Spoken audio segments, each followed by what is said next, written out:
Friday Night Racing. On Off the Ball. And they're off. Brought to you by Go Racing. Plan your day at the races at goracing.ie. Welcome along to Friday Night Racing. John Duggan with you here this week. Day 5 of the Galway races at Ballybridge. Delighted to be joined by our racing guru, Johnny Ward, and also the man of the week, Aubrey McMahon. 20 years of age, and you have a great winner on Uradell in the Amateur Derby, I think it's called, the Connacht Hotel Handicap, and you still must be on cloud 9, Aubrey. Yeah, enjoying it, so I am. When I won it last year, I said, well, any amateur to win that race is, I think any amateur would love to have that race in their CV. And when I won it last year, I said I'd try and soak up as much of it as I could, and when I got to the races the other day, I said, geez, I think I have a good chance of doing it again this year. Just I'll soak even more of it up this year. Last year was on Whiskey Sour. You're riding for your dad, Luke, in those kind of, I think they're violet and yellow silks. So how did the 2 days compare a year on? How did I thought I had 2 good rides the 2 years. Last year, I suppose, was very surreal. When I went past the line, when I look back at it now, it's like a bit of a blur, to be honest. It was only my second ride back, sort of, when I decided I was going back racing full time. Like, on my second ride back, and I wasn't. You don't expect to win a big race like that. A year later, since I've been doing it full time, I suppose the more you appreciate how big a race it is to win. And I was just hoping I'd have a ride in it this year, because it's just such a great race to be a part of, and winning it this year was just brilliant. Your 5th win over rules, and when you turn around the bend, your horse begins to pick up, and you see Limini there, and then you win going away. Is it just pure euphoria? Is it almost like an out-of-body experience when you know you've won this race again at Galway? It's a feeling you can't describe, really. I suppose if you ask any jockey whether they won a big race, any big race, whether it's the Grand National or GP or Derby or anything, any big valuable race that a lot of jockeys aim to win, it's just a feeling you can't really describe. I suppose it's a bit like if you're a football player, maybe winning the Champions League or scoring the winning goal or something like that. I suppose they'd probably tell you the same thing. And you're steeped in the game. Your dad, Luke, likes a punt, but also has had horses with Willie for many years. I remember Homer Wells winning the Thyestas years ago. I had a nibble on him a few years ago, and Blueberry won at Cheltenham. Were you at Cheltenham this year to see Blueberry win? I was at Cheltenham. That was a brilliant day. It was as good a winner as I've enjoyed on my feet. I couldn't have enjoyed it anymore. Did you back him? I didn't. No, I don't back him. Not allowed to back horses, but no, it was brilliant.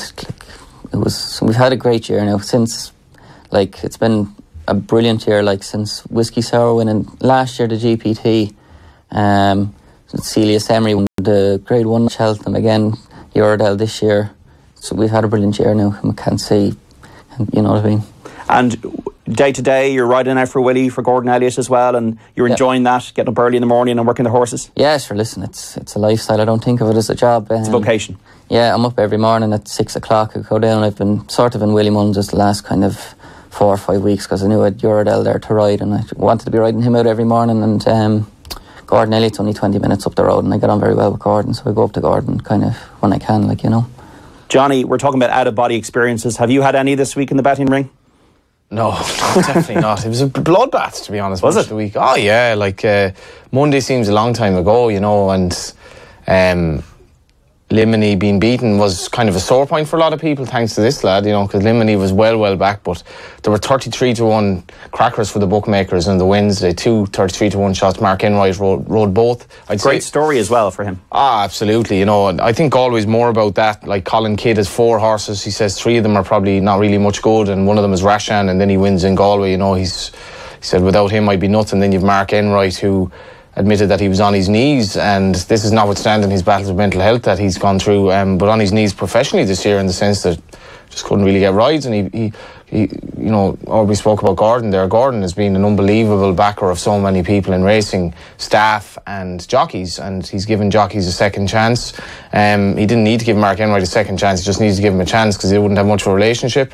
And all of a sudden he wins on Clarkham in the Galway Plate, and Mark is just such a popular low-weight jockey. I think that's what Galway is about, more so than Jigginstown winning it or, JP winning big races. I think it's more about the personalities and life struggles, I suppose, and the joys that Galway can bring. It's accessibility, isn't it? Because you might not get that at Cheltenham, where it's the AP McCoys of the past, or Richard Johnsons, or Ruby, or Davy Russell. It's about Mark Enright having a chance, or it's about Patrick Mullins becoming the first. I know he's had a lot of success, but becoming the first amateur since 1991 to win the Galway hurdle. And not only that, then, Patrick has never won the Monday feature, and this lad has had 5 winners, and 2 of them have been that. Galway's a crazy place, but I used to sort of resent the fact that it had its fair share of sort of 0 to 70 handicaps and stuff like that. But the older I get, the more I see how much it means to people, and the fact that if you spread the wealth around, actually, I think everyone is happier. And Rachel Blackmore as well, winning on Blackheath. That's a great story in front of the cameras. And yeah, absolutely. And she'd be well known in racing circles, but we're also looking at an audience that might not tune into racing that much. Maybe tune into Galway, Sure. tune into Cheltenham. Like, you called Aubrey the man of the week. I think Willie's probably been the man of the week in the amount of winners he's had. And the Mee family, I think, have had 5 winners as owners, which is beyond incredible, really, the odds of that happening. But then you have Rachel having a winner as well. And I think that was important, because we'd 4 female riders winning at Cheltenham, 1 in every 7 races, 1 with a broken collarbone up the hill. I thought that was marvellous for racing, a lot more than money can, any promotion of the sport. That sort of stuff, I think, is what makes racing special. And Rachel Blackmore leading the title by 7, I think, the last I counted. I was actually interviewed by TG Carr. They were doing a piece on female jockeys, and they're just totally they love this story, and they love the fact that Rachel, they're actually saying, could she win the title? It's outlandish, but it's not 100 to 1. Well, they should be just called jockey, shouldn't they? It's like the Absolutely. women's hockey team. They should be just called a hockey team. Dermot Weld, only 1 winner in 4 days. What's that all about? Yeah, he didn't turn up the last couple of days. I think he was afraid he was going to go through the meeting without a winner, and he couldn't maybe show his face, because I think Dermot has made Galway. Dermot has been the biggest influence in Galway's promotion in terms of quality, I think, more than anyone. The 2-year-old maiden, he's just made it so strong. He reminded me yesterday, he was very instrumental in bringing that 3-year-old listed race that was won by Yulon Gold Ferry into Galway's programme, because he felt a 3-year-old listed race might suit, and he then reminded me that he'd won it a few times. But I thought if Dermot went through the week without a winner, it just wouldn't have felt right, and I was glad he did, and he's a very strong chance today. He's an odds-on filly running in a maiden. Slightly worried about the ground, but you look at the quality of Galway now, John. I mean, the Blazers today, which is obviously a Galway plate sort of secondary race for horses not good enough, it looks like a Galway plate of about 15 years ago. The top weight's 140, the bottom's 124. The hurdle has become incredibly competitive. Like, you have a grade 1 horse winning the Galway hurdle, and that's what it's going to be. Galway is just, in terms of quality, has gone way up. Patrick, good for him to win after the other day, yesterday, and you can just see the special nature of when Willie and Patrick have a big winner like that. They've had winners at Cheltenham, but a Galway hurdle, that is a special victory on Sharjah. And the horse, as Johnny said, is a class act. Yeah, exactly. I mean, Patrick said after he was probably right. He probably took him a while to get over his fall, He had it, he was going to win an Novice hurdle there at Christmas. It appeared there might have been a shadow or something that day. That was absolutely mad, because there were 2 horses jumping the last. Yeah, Sharjah and Real Steel, was it? Yeah. The 2 of them. And your lad picked up. And Whiskey Sour was behind them in 3rd, and he somehow managed to jump it and avoid the followers at the back of it. But yeah, I was delighted for Patrick the other day. He was the first one with a big smile on his face the other day going past the line to congratulate me. Very good friends with him. He's very good to me. Anytime I have a race, he'll always give me a ring and go through it from start to finish, and he's always looking out for me, and I'm very good friend. I was delighted for him yesterday. What's your ambition in the game then, Aubrey, going forward? Is it just to work with horses? I mean, have you got any kind of long-term plans, or is it just all about the moment now? Well, I'm working 7 days a week now. I'm riding out every morning. I'm in the gym every second day. I'm just up in Ted Walsh has a simulator up in his yard, so I'm up there a couple of days a week, using that. I'm putting all of my efforts going into riding at the minute. Like, whether like when you're a kid, you dream of being a professional jockey. I'm quite happy riding as an amateur at the minute anyway, and I'm just loving what I'm doing. Just one thing on that as well, John. Like, Rachel Blackmore, she went from amateur to pro, and people said she'd no chance. Look how much she's improved because she's riding horses. She's just riding consistently, and that's what it is. People might say, what's Aubrey's ambition in this game? We only see him every couple of months or whatever, but if he starts riding good horses, maybe a latent talent will actually emerge as well that we've already seen. Well, I'm sure a lot of it's got to do with confidence. I'm sure you felt more confident a year on on Uredale than you did on Whiskey Sour a year ago. Would that be fair to say? Yeah, big time. Like I've had more rides, I suppose, going into this year. Like had I 8 rides going into the race last year or something like that. Like I had little or none experience to go into a race like that last year to go and win. On a horse who was totally improving over 2 miles as well. Like Exactly. So I think Willie said after, like he was happy last year after Whiskey Sour won, that they were quite happy with his work. It was just me having very few rides. Was I going to be able to handle the traffic situations that you're going to run into in a big race like that? And I did anyway, thank God. Yeah, I love the fact then on Monday after the high of that, like he ends up on his ass when Bazio just unseats Yeah, him. that's the game, isn't it? I thought that was just perfect. It's a great leveler, isn't it? Yeah, Racing's and he came leveler. in with all this grass on his backside, like from a fall of a horse before the start that was withdrawn, and I had to smile at him and said, it's still not a bad day. No, exactly. Yeah. As Patrick said to me after, he says he still won the GPTs. So I wouldn't worry about it too much. Well, it's such also a dangerous game. Your health is so important. You must have friends though as well at your own age. Or do you ever kind of have thinking about, well, I could be going to Australia at the travel bug, or I could be doing other things, or I could be eating what I want, or do those things not even come into your head because you love racing so much? They don't enter my mind, to be honest. I see a lot of my friends in college, they're in their 2nd and 3rd year, and they still don't know what they're going to do, like career-wise or anything like that. I'm very lucky to... I've been racing all my life. I knew since I was 16 when I got out my amateur licence that I wanted to ride horses for a living. And so, yeah, that's one thing I always say to myself, that I was always lucky that I was kind of brought up into racing and that I always wanted to be in racing. And so winning big races there on Monday kind of makes you think to yourself, at least I'm doing something right.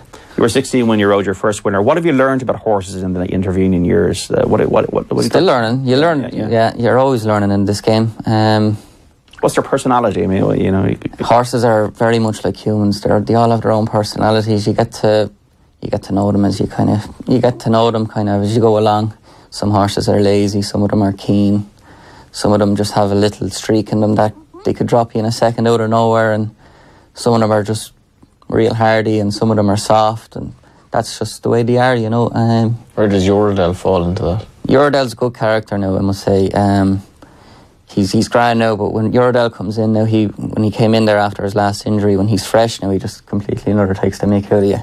He'd run away with you on the gallop, and the more you'd pull out of him, the more he'd be laughing at you, and the more he'd pull even harder. Whereas if you wouldn't pull out of him, he'd probably say, I'm not taking a make out of him, I'll ease off him a bit, because, you know. So he's a good character now in the yard, and the girls in the yard love him. Just time to look ahead to the weekend's action, folks. Galway today, tomorrow, Sunday. Good one is on as well. Johnny, let's look ahead to the big races at Ballybridge over the next 3 days. We'll start with today's card. It's the Guinness Handicap, the feature at 6:30. Limini, beaten the other day, but a strong favourite for this one. Yeah, the beauty of Galway for connections of Limini, to be able to say, like, you know, you failed on Monday because you were done by your stablemate, but you can rock up in a Premier Handicap on the Friday and be a 11-to-8 favourite and be £11 officially well in. And I think that's, like, I never remember a horse being that well in who actually had been beaten in its previous race before. But the £11 is probably justified. Kevin Manning gets a ride, and a great ride for Kevin to get. He's ridden a winner or two for Willie. I think he rode Riven Light for Willie, actually, to success. Yeah, we saw Riven Light. I mean, perhaps the story of the week in many respects.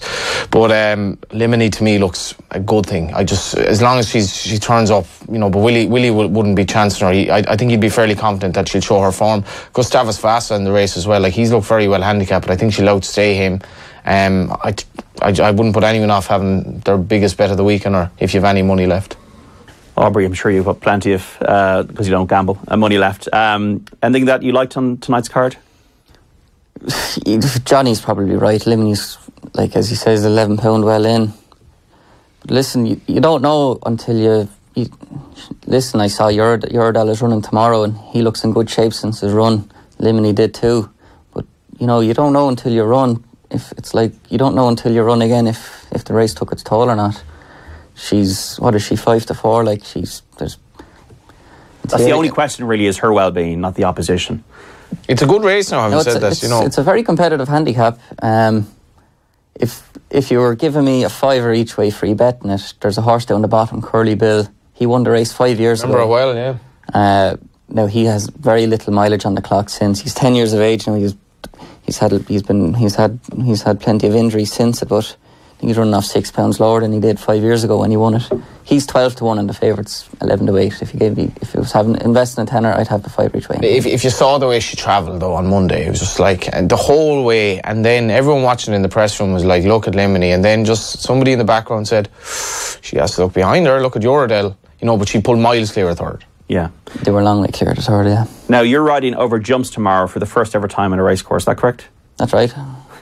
This is the good thing of the weekend now, isn't it? Yeah. How are you feeling about this? I'm looking forward to it.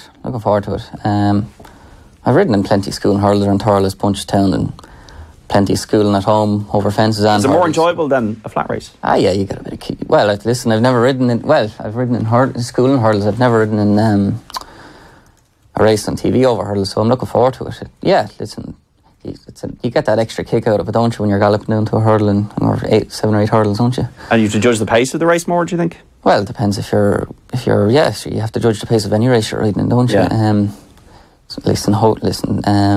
If you're making the run in, there's more emphasis on you because you're going to have 19 lads behind you if you're making the run in tomorrow. But and are you going to do that? Tell us about the horse. What's the horse's name?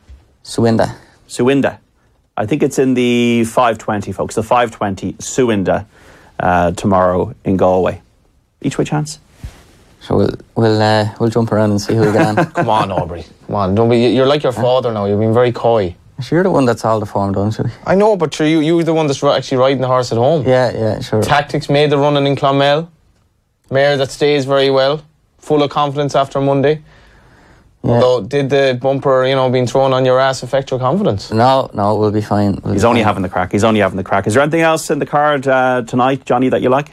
Yeah, it's Joseph Reinshorst in the first race would be a big fan of now. Cosmic Horizon, yeah. I the play swap we've done all week to no avail as yes, we're getting a bit closer. I put in a couple of horses and one of them's a non-runner, Pepperoni Piece. But I'm very sweet on Cosmic Horizon, big eye catcher at Bellewstown, and owned by Joe Schmidt. So I'm thinking, is there a little bit of a lay it out for Galway here, and Joe Schmidt? Yes. Wow. It's the name of the... Have enough of success already this year, Joe Schmidt? Well, this is it. A trainer who is quite softly, quietly spoken, and an owner who doesn't say a great deal either, I think, in general to the press. But I'd say they love a winner on Galway. Not a great race, and if you look at Aidan has a runner in the race, and Coral Beach, she looks like the hill is the last thing that she wants. In fact, racing in general doesn't look like she really enjoys it at times. So I think this thing's a great each way chance. Now, we're talking about the play spot here. We got €100, folks, for charity this week again, thanks to our friends at thetote.com. We're going to take a look at the play spot. Johnny's going to do it. I'm not going to do it for the last 3 days at Galway. So tonight, tomorrow and Sunday, we'll aim to spend around 30 each day in the play spot over the weekend, and that leaves us with €16 today and then €20 for a win bet. So is this money going on Cosmic Horizon, this €20 win bet tonight, or is it on something else? On the nose with the tote, okay? We'll see what the odds are with the tote. And the play spot. So the aim, folks, is to try and win across 6 races. You have to try and get a horse placed over 6 races, but you can do as many combinations as you want. So in 6 races, you could have 5 horses in one race, 3 horses in another race, 2 horses in another race, and then 1 and 1 and 1. And that would, at a €1 stake, add up to about €30. And that's how the play spot works. So you can have as many horses as you want, but given you're trying to get horses to place, you don't have to have the winner of every race. So it's a good kind of insurance bet to have.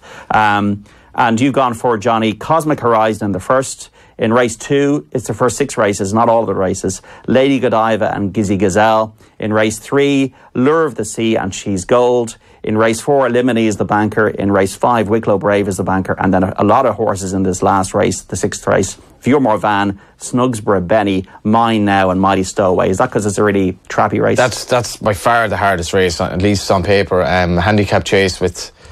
not many of them having a great deal in hand, and obviously we'll need look and run. And the ground is a bit of an imponderable as well, because it's soft, but it's not winter soft by any means. So you're kind of wondering about that. But dare I say it, I'd be fairly confident I'd be fairly confident going into the last that we will be still alive, because it's not the hardest card. Wicklow Brave just probably has to turn up. Limini to place, she just has to run remotely close to her form. And the other ones, I can't see Joseph's out of the 3 in the first. So I'm making it sound easy, but it's a great bet, the play spot bet, and it's guaranteed for 30,000. Although I do think if it's won tonight, it will be shared, because it's not the hardest of the cards this week. Have you a history of winning play spots or jackpots or pick sixes? Have you ever won them? I've won the play spot a few times. Nothing major. I've gone for the pick six and reasonably close, but often after Galway or one of the big meets, there's this major rollover somewhere like Sligo on Monday or Tuesday, and it's kind of mad, like it's a small card, but loads of people who really follow it are mad into the play spot, and that's when it gets or into the pick six. That's when it gets really, really interesting. But play spot's a great bet. I think for anyone trying to get into racing, great bet to keep you interested throughout the card. And Aubrey, of course, I know you don't gamble because you can't, but would you have, when you were younger, would you have done play spots or jackpots or? Yes. Listen, I think anyone growing up, when you were the legal age now, of course. When I was legal, yeah. I think anyone growing up, their first memory going racing is going up to the tote with your fiver bet or doing whatever. Do you know what I mean? My earliest actually memory in racing is going to the big tote stand up beside the bookies ring in Galway, going up there with your couple of euro and having it on a horse or doing a play spot or something like that, I thought Galway did a great job, the new building as well, the new Tote Ladbrokes building, and they have kind of a champagne bar up top. It really looks magnificent. Like, it's a really, really fine racetrack. The weather hasn't been kind, but the place. What's the atmosphere been like down there with the punters? People been enjoying themselves? What's the kind of crowd like? Yeah, the crowd is slightly down, and they changed the plate day to an evening meet to kind of, I suppose, to fight the tide of its slight decline in terms of crowds. But the weather was so bad on plate day, it was completely inconclusive. But I think Ruby winning the first race was very fitting. There was a great buzz then for him, because people recognise he's not going to be around forever. He's probably not going to be around for many more years, really. And for him to win the first race, and it's still Galway is Galway. I'd be slightly worried for the crowd later in the week with the hurling and the football maybe taking over a little bit, but Galway is still a special place. Are you into other sports, Aubrey? Not really. I suppose when you're dedicated to racing, you don't have much time to get involved in anything else. But I play a bit of golf if I get the time during the summer and the weather's permit. I play a bit of golf, but that'll be about it. We're talking about big wins. Is there anything you remember, like having that fiver on that in a big race that kind of came through or anything? No, I never backed the winner. And has the pick six been a good thing for Irish racing? I was always a jackpot player for many years. I remember my dad, he's well deceased now, but he won the jackpot on his own on St. Stephen's Day at Leopardstown in 1991. And it was a lot of money at the time. Different times. And like I remember he was laying off. He actually had various selections in the last race. He was laying off with a bookie and stuff. And then when they had rails, bookies were a really, really big thing. But I've never won. I think I won a jackpot once at Gorham Park. It was about 1,500 quid. But it's a very hard thing to win. I would say the pick six is even harder to win. It is hard to win. So obviously, as you spoke about the play spot, you have to put in a few selections in certain races. But when the pool gets really big, you're entitled to dream. £1 million or something like that. Absolutely. It was absolutely colossal there a few years ago. I think after Galway. Normally happens after one of the big meets, but yeah, it's and you can go in with your mates and do it. Like, that's normally what happens. Like, somebody on WhatsApp will come in and 10 of us will put in, pool of resources together, inevitably have an argument about one or two selections which will cost you the million. That will happen as well. It actually will, but you have to remain friends and get up and go racing on the Monday. And now for you, Aubrey, are you going to take any break? You can take a holiday with the deserved victory of Uredale, or do you kind of just want to get back into it? No, the holiday will be the last thing I'll be doing. After winning a big race like that, you'd be hoping to keep the head down that you're after winning a big race that a lot of people saw. So again, I have a ride tomorrow and possibly might have one next week. So you're kind of when it's going like that, you keep it going. The iron's hot, yeah. Absolutely. I remember Joseph O'Brien a few years ago. The first time I really saw Joseph O'Brien, because I've seen him down at Ballydoyle. I was on a tour of Ballydoyle as he was a 16-year-old, and he's just riding out for Aidan. And then the next time I saw him was winning races at Galway, and that was really the baptism for his career. And then he's winning derbies and that kind of thing. Anything you like, or the rest of the weekend at Goodwood, or on Saturday or Sunday, or anything at Galway? You've got a leg in something, Johnny, I heard? Yeah, hopefully. Myself and a few other characters involved in racing, we've a leg in Fuart in the Premier Handicap on the Sunday, and we thought he was going to get into the Monday 0 to 80 handicap, and he didn't.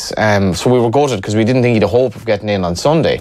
So I'd actually more or less forgotten about it, and the WhatsApp came up this morning and he got in. He literally bottom weight, got in by the skin of his teeth. Rory Cleary rides him. I'm not telling you he'll win, but he'll be a good price, and if things fall into place, he's loads of ability, and I'm I am looking forward to that, and I won't be able to go, but I'm looking forward to the hurling as well, and looking forward to seeing this man maybe riding horses that aren't owned by his dad. I think that might be the way you'd be hoping to go as well. Absolutely, yeah. You'd listen, getting outside rides is hard. Like you're competing, you're riding against Patrick Mullins and Jamie Codd and them lads. Like you're not going to be riding 7 days a week. Like, but Willie won't set you wrong. You know, Willie's, I'd say, a good man. The other thing as well, though, like just because there's this kind of thing in sport in general, when it's like the father and the son, Austria, he's only doing this because his father is that. Like he's ridden 2 winners of one of the toughest races to ride for an amateur in the whole sport, and they weren't short prices by any means. Like these were both double-figure prices. He rode them. Now, he probably made good tactical judgments. He was on good horses, but this lad clearly does have talent, and people should remember that as well. It's not just because he's riding for his dad.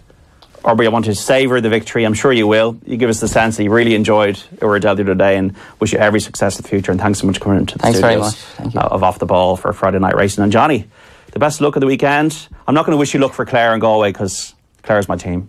Your Premier League selection for the year ahead? Is Manchester City. I actually just interviewed Ronnie Whelan, and I think Liverpool are going to be closer, but I think Manchester City are the team to beat this season. And your long-term Cheltenham selection? Long-term Cheltenham, I really like. I'm so like yourself. I'm so in the moment, Aubrey and Johnny. Like I'm so in the moment of the PGA next week. Is it Ricky Fowler or Patrick Cantlay, or is it Clare and Limerick? The long-term selections are way out of my head. I couldn't even tell you. I think Native River won the Gold Cup last year. That's all I know. But that's all we have got time for on Friday Night Racing for this week. We got Cork and we got the Curragh next week. So lots to look forward to in 7 days' time, and we'll see you then. Friday Night Racing on Off the Ball. And they're off. Brought to you by Go Racing. Plan your day at the races at goracing.ie.